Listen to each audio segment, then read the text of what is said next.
పార్వతీపురం మన్యం జిల్లా కొమరాడ మండల కేంద్రం ప్రభుత్వ జూనియర్ కళాశాల సెంటర్ వద్ద ఆదివాసీ గిరిజన సంఘం స్పెషల్ డిఎస్సి పోరాట కమిటీ ఆధ్వర్యంలో చేపట్టిన బంద్ ప్రశాంతంగా ముగిసింది.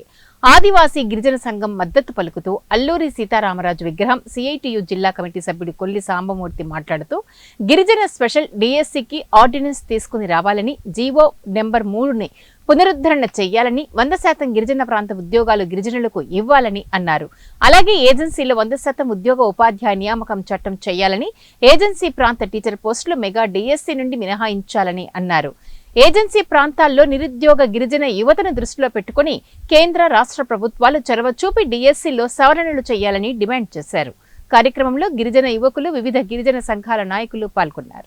పార్వతీపురం మన్యం జిల్లా కొమరాడ మండల కేంద్రంలో మే 2వ తేదీన ఈరోజు అనగా శుక్రవారం రాష్ట్రం మన్యం బంద్ విజయవంతం చేయాలని చెప్పి కోర్టు ఈరోజు ఇక్కడ బంద్ నిర్వహిస్తున్నాం.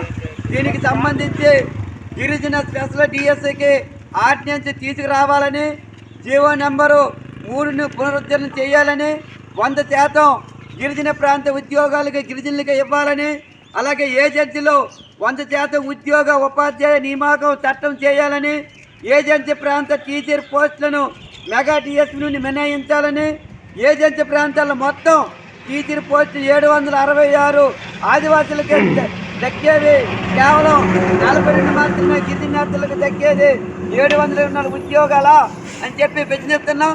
కాబట్టి గిరిజన హక్కుల కోసం ఈరోజు కేంద్ర రాష్ట్ర ప్రభుత్వాలు మాట్లాడితే గిరిజన హక్కులు కాపాడుతామని చెప్తున్న సందర్భంలో ఈరోజు ఐటీడీఏలో ఎన్ని ఉద్యోగాలు చేశారు, ఏజెన్సీ ప్రాంతాల్లో గిరిజనులకు ఎన్ని ఉద్యోగాలు ఇచ్చారో చెప్పాల్సిన బాధ్యత ఉందని చెప్పి తెలియజేస్తున్నాం.